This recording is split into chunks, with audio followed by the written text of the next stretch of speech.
La place maintenant à Jonas, qui est étudiant, écrivain, et qui va nous parler donc des conséquences environnementales donc, liées à l'extraction des minerais au Congo.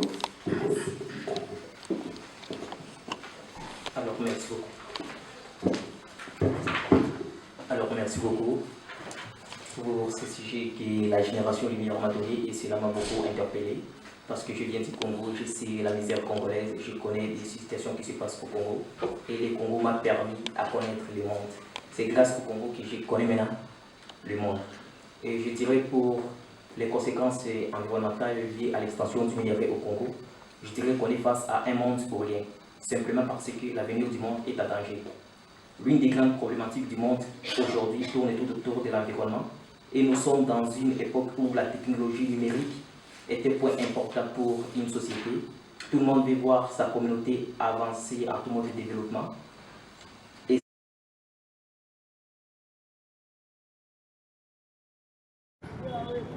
En RDC, l'exploitation minière est à l'origine de la destruction de l'écosystème du Katanga. Les eaux sont polluées par les déchets des usines. C'est le cas de la rivière Katapula à Kipushi, située à 30 km de Lumumbashi. Elle ne contient plus de poissons du fait de la pollution, à l'origine par ailleurs des malformations congénitales. Aujourd'hui, si le Congo est maltraité, ce n'est pas seulement la misère congolaise, mais c'est aussi la misère mondiale. Parce que le Congo joue un rôle très important à la planète.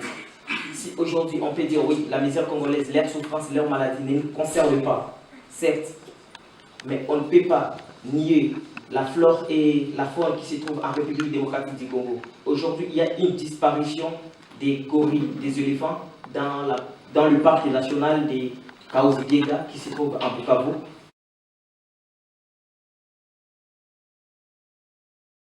Je souhaite que cette volonté qui nous anime, qui nous a réunis, celle de changer les choses en commençant par les consciences des gens, soit la flamme qui continue à nous animer. Cette flamme est l'espoir que le monde pour lequel nous militons puisse réellement exister. Cette phrase encore qui nous dit que demain sera meilleur, tel un refrain d'une chanson, mais à chaque fois, la réalité ne donne pas des signes d'un lendemain meilleur. Pire encore, je constate juste que cette promesse est presque fausse, car le lendemain d'hier, c'est aujourd'hui. Et pourtant, il y a toujours des enfants qui travaillent dans des mines de cobalt, des femmes violées, des militants assassinés au Congo.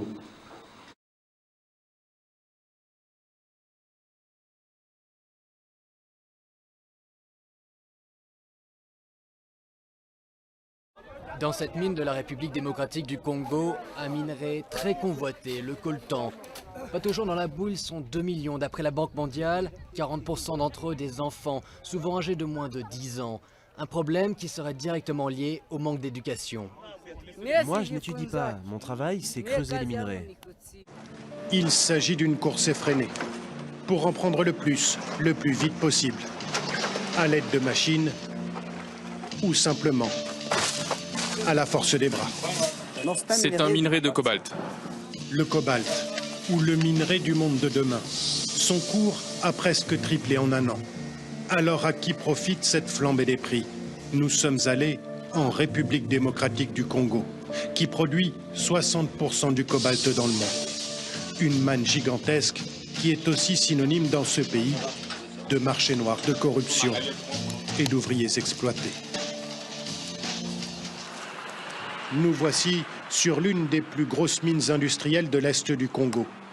Et son trou de 40 mètres de profondeur. Une année de travail à la recherche de cobalt. Vous n'avez pas besoin d'être un expert pour comprendre ça. Vous voyez la bande noire là, c'est ça le minerai. C'est ça la minéralisation. Si le cobalt est devenu le minerai le plus demandé au monde, c'est qu'il rentre dans la fabrication des batteries nouvelle génération, présent dans les smartphones et surtout dans les voitures électriques. L'année dernière, les gens spéculaient déjà sur l'industrie automobile et sur la nouvelle technologie, les véhicules à courant électrique. On s'y attendait, mais peut-être pas avec cette envergure. Les industriels du secteur sont donc les premiers à bénéficier de ce boom, avec des profits qui explosent et chacun veut sa part. Oui, c'est en pleine croissance. On produit actuellement 5000 tonnes par an et on a l'intention de passer à 21 000 tonnes.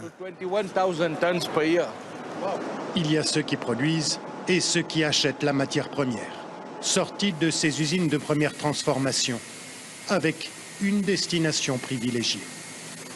Le cobalt, on le vend surtout à la Chine.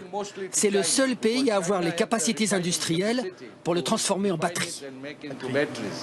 Une poudre verte, voilà le cobalt tel qu'il est exporté. 90% du cobalt qui est extrait ici en République démocratique du Congo est exporté vers la Chine. Soit il est exploité par des sociétés chinoises directement, soit il est acheté dans des conditions, vous allez le voir, plus ou moins opaques. L'approvisionnement en cobalt, un enjeu stratégique. Les entreprises chinoises sont absolument partout dans l'est du Congo, prêtes à tout pour se procurer le précieux minerai, y compris à se fournir dans les mines dites artisanales, celles qui alimentent le marché clandestin comme celle-ci. Ces mines pullulent depuis quelques années et leur accès est hautement surveillé. Nous avons réussi à nous introduire dans l'une d'entre elles, discrètement. Un acheteur chinois surveille le chargement de la marchandise. Pendant ce temps-là, au cœur de la mine, le cobalt est ramassé par ce que l'on appelle les creuseurs. Il faut faire attention là, va lentement, ça risque de s'écrouler. Ce groupe de creuseurs affirme gagner entre 1 et 2 euros par jour. Après avoir rempli leur sac de cobalt, les creuseurs vont vendre leurs marchandises au marché noir, contrôlées par des entreprises chinoises, comme celle-ci. Nous entrons en caméra cachée. Le cobalt, le prix est affiché là-bas. Ça, c'est le prix du cobalt.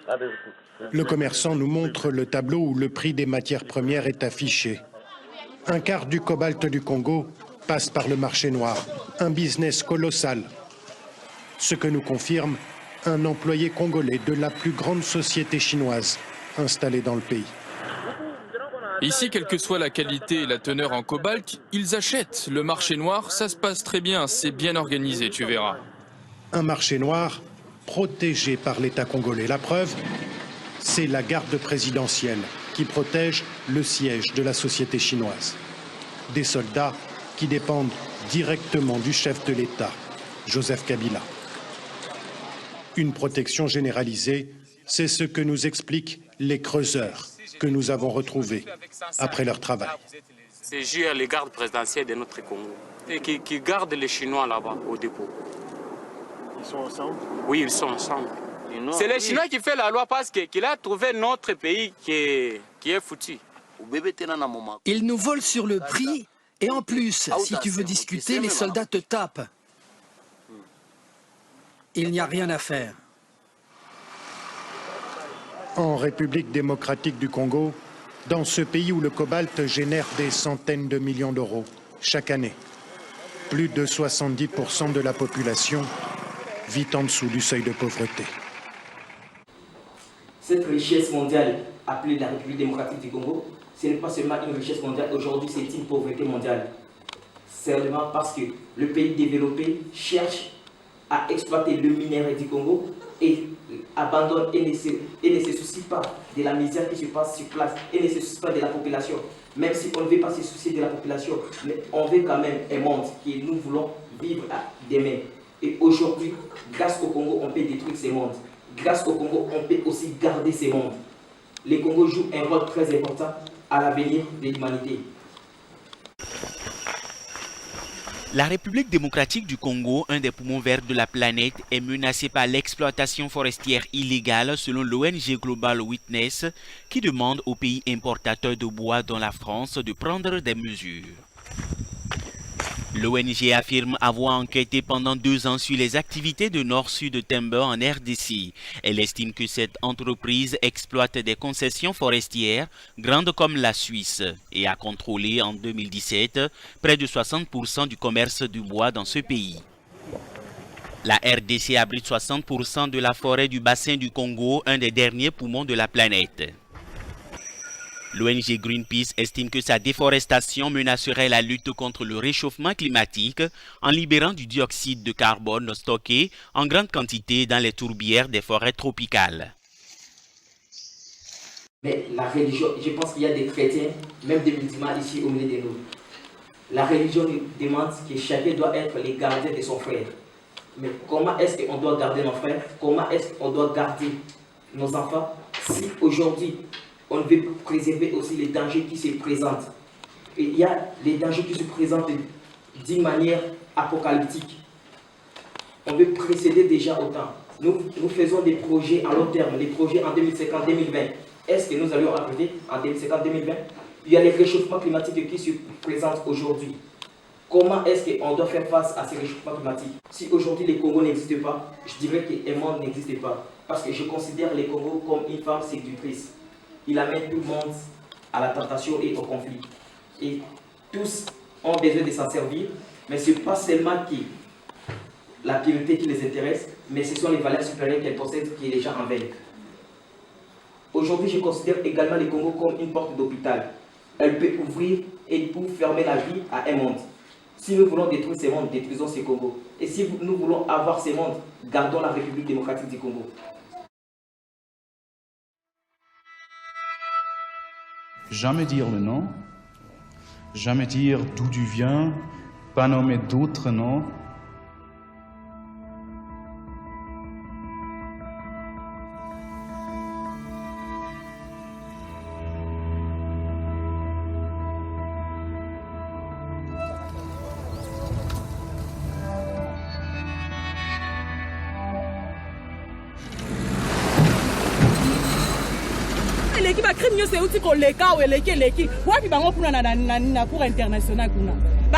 Ok.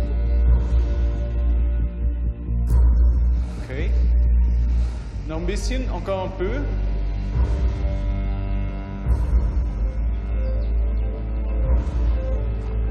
Mesdames et messieurs, levez-vous, les tribunaux à l'ordre.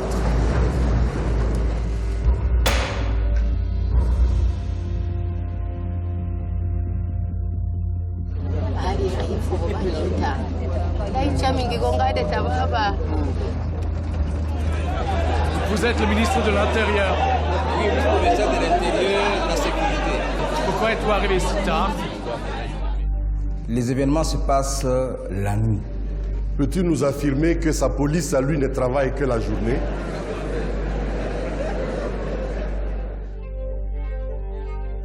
Les entreprises multinationales ont-elles profité de l'instabilité politique pendant les 20 années de guerre?